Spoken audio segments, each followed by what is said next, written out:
What's up, YouTube? So today I'm going to be talking about something that has been highly requested by people, and it's actually about my past with having an eating disorder. The beginning of my eating disorder started my senior year, or going into my senior year of high school.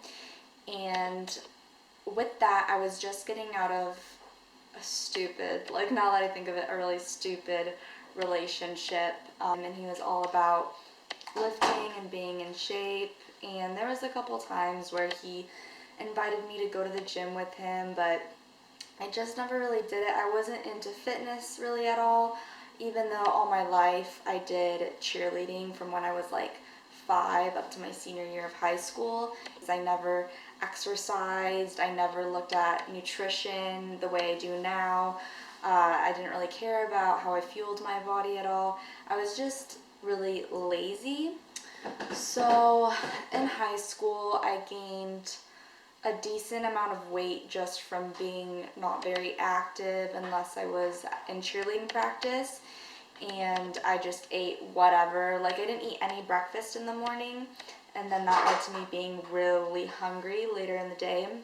And at lunch at school, I would just get really crappy things like sweet treats, like some cookies at the cafeteria, or let's say my friends were going to like Panera Bread, I would get like the mac and cheese and some bread and some coffee with a lot of sugar in it, and I just didn't really care. So my weight, I'm 5'4", and my weight got up to about 155-ish at the highest, and I was not comfortable in my body at all. Like during the summer, I would literally hide. I had friends that would ask me to go out, but I never did because they wanted to go to the beach and I didn't want to be in a swimsuit, and on family vacation, I never wanted my picture taken of me.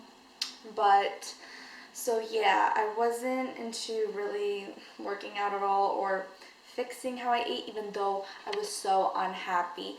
There was times where I did try some like the military diet, just any fad diets I found on Google, and those did not last long at all because they're not sustainable. I mean, on those diets you're eating like 1,000 calories at the most, and you just, obviously, if you're going from, for me it was eating above maintenance calories all the way dropped to 1,000, like you're gonna get hungry really fast, and that's just not gonna work. You know, you have to make fitness and your diet a lifestyle if you want it to be sustainable.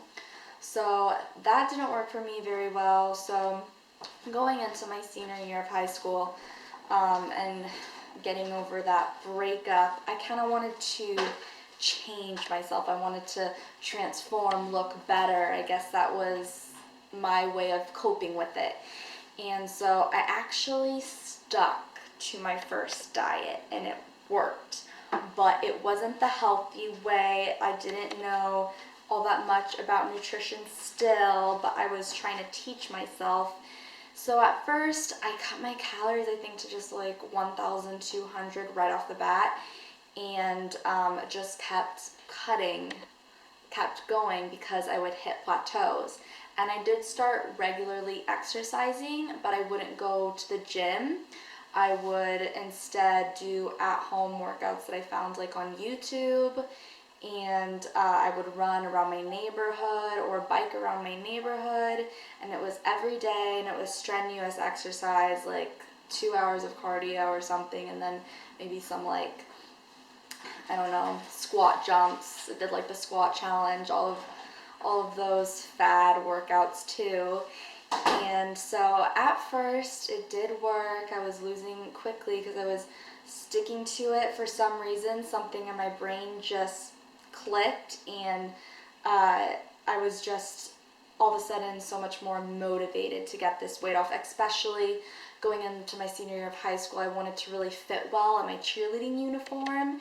My sophomore year and my junior year of high school, it did not fit me well. I was not comfortable.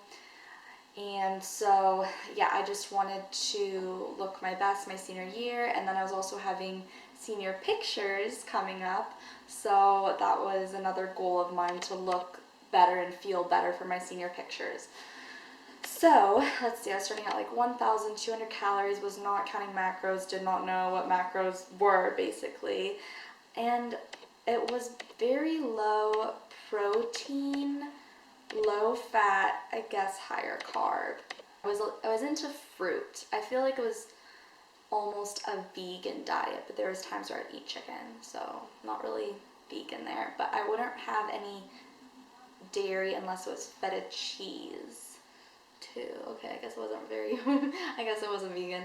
But yeah, I dropped like 5 pounds, and then I'm like, okay, my weight's stalling for a couple weeks, I'm gonna drop down to 1,000, and then I dropped down to 800, and then all of a sudden this is so awful, and I don't recommend anyone ever to do this, but I started doing like juice cleanses. But oh my gosh, okay, sorry, this is just a very hard topic for me. I would have like 3 to 4 juices a day, from like PCC or Whole Foods. It was like, there's like 200, 300 calories per juice, and I'd have about 3 to 4 of those a day. So that's, yeah, I was basically eating like, or having 800 calories a day.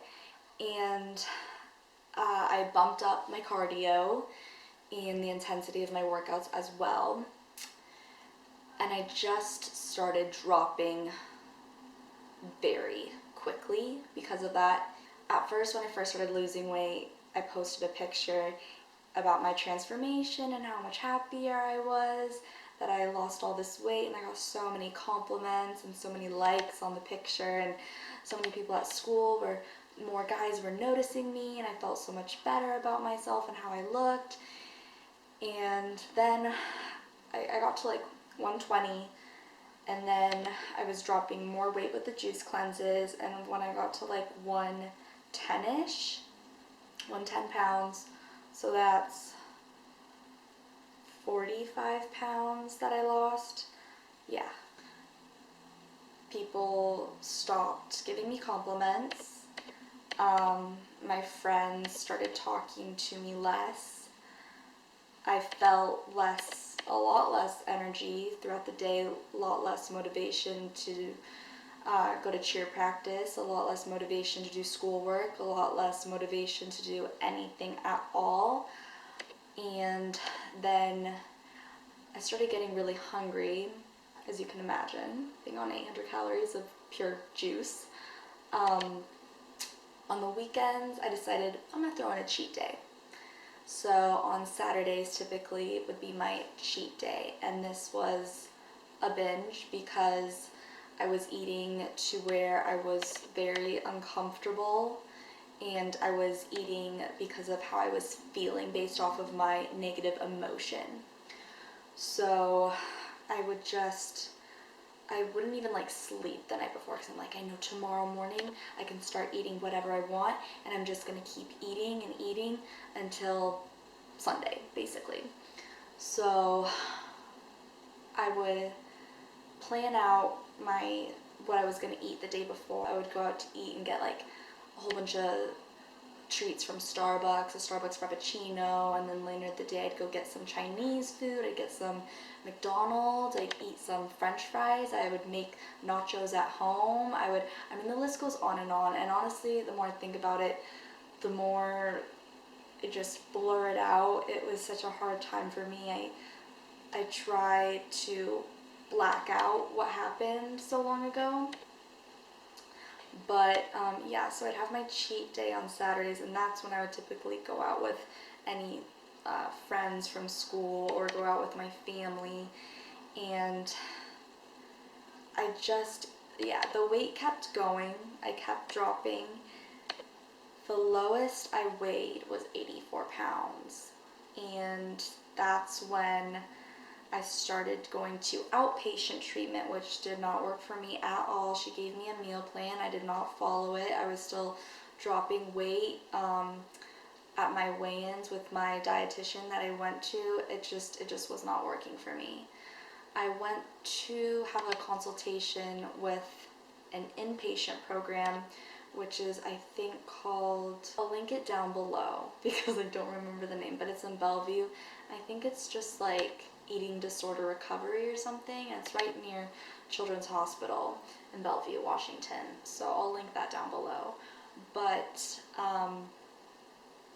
yeah, so I went into inpatient treatment for actually just 1 month. But while I was there, I gained, I believe, 15 to 20 pounds. And I met so many amazing girls going through the same thing as me, and having the support of all these other girls around my age was just so helpful and motivating, and it made me realize that recovery is worth it. This eating disorder is not living.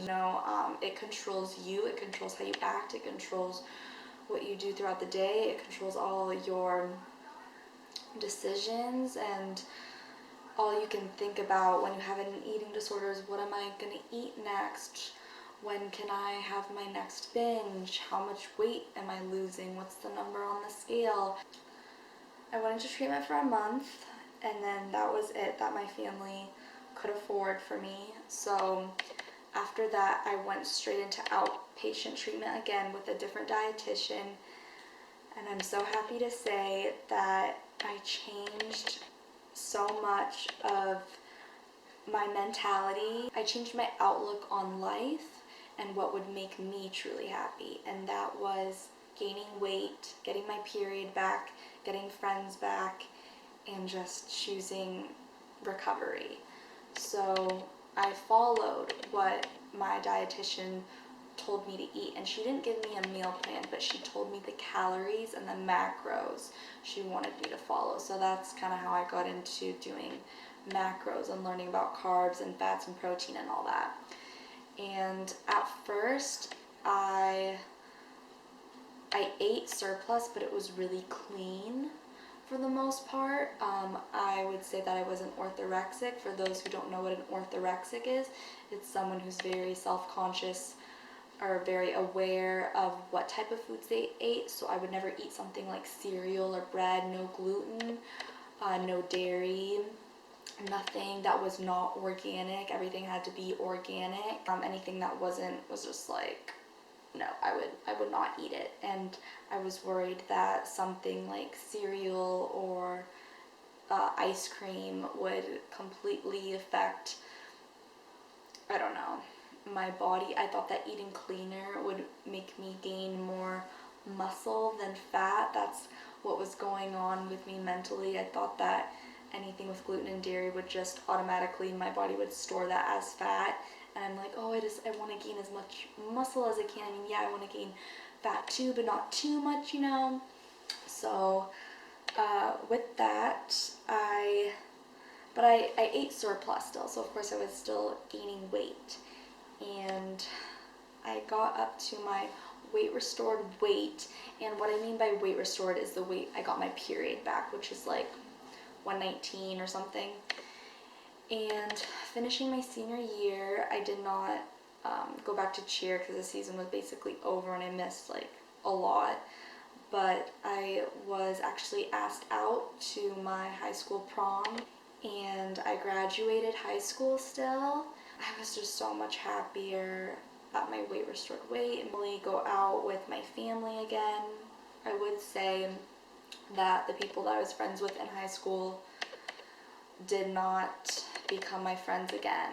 At the end of my senior year, when I was in recovery, I was abandoned by those who I thought were my best friends, and backstabbed too. And that just kind of shows me who they really were. That showed me their true colors. And it doesn't matter anymore. I'm not really friends with anyone from high school anymore. I think there's a handful of people that I liked, but I was never really super close with in high school. But the people that, I thought were my closest friends ended up not being who I thought they were and not being as supportive as I thought they were. I do blame part of myself for pushing those around me away, But at the end of the day, during the end of my senior year, even when I was healthy again, I'm not even going to give them all this attention and really go into detail about what happened at the end of my senior year. And that's okay. I would rather be friends with people who I know are, who I can trust and who love me truly, rather than people who are just fake. So yeah. After that, after recovery, I then began working with a trainer at 24 Hour Fitness in Redmond, and he taught me all the basics to lifting, and I absolutely loved it. There is something powerful about lifting weights. It gave me all this strength, it gave me these endorphins, it gave me a rush, and I loved it. I loved the gym, I loved lifting. And then my ex-boyfriend, he did men's physique and bodybuilding competitions, which is where I met my coach, Tangie Johnson, who's a part of Safe Fitness in Washington State. And I think she also has some clients out of state too. But yeah, I've been working with her ever since 2015, the summer of 2015. And she's been amazing. I owe her so much just because she has sculpt my body the way it is today with everything she's taught me. So I did my first bikini competition in 2016, a year later in June, and got second in novice, third in open, so that was great. I was hooked ever since that competition. And then I did the Emerald Cup the following year and the Cascadian Classic in 2017 as well, and I got top 5 at Emerald Cup, so I got nationally qualified.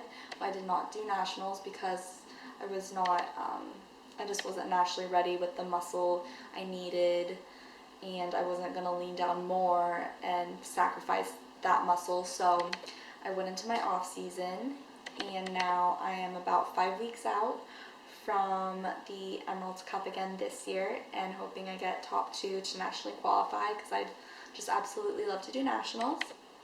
So we'll see how that goes, and hopefully I'll be able to create a little prep series for my road to nationals. That would be really cool. And I'm not sure which national show yet that I do, if I do nationals, but there's so many to choose from, so that's exciting. And something that I want to clarify with you guys is I am not saying that competing recovered me from my eating disorder at all. I recovered through treatment for my eating disorder, and I put a lot of thought into competing before I did it. I thought about if I was ready mentally to do something like competing, because typically when you're a month out from a show, it is not healthy. I mean, I don't think for even like when you do macros and flexible dieting, and you can have an amazing coach that really cares for their clients when it comes to if their hormones are working properly, and if they're not drastically cutting their clients' calories.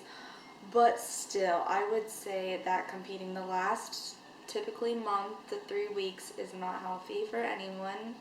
We're getting very, very lean to a point where it is just not sustainable at all. So I just want to clarify that competing is not a healthy thing. So you're probably thinking, Haley, then why the hell are you competing? Because I'm not someone who will compete year-round. I mean, I know there's people that do it, and if you want to do that, then fine, that is your decision. But personally for me, I believe in taking off seasons in between my preps from a few shows to another set of shows. So I'm not someone who's gonna compete from or do like fall shows and then spring and summer shows. Like, I'd rather do just spring shows, maybe one summer show, and then go right into my off season, taking at least half a year off to build up my metabolism and give myself a break. I believe that you should have balance when it comes to competing so you don't burn yourself out, and to get your hormones back where they should be, to get your body fat back up to a point where everything in your body is working hormonally.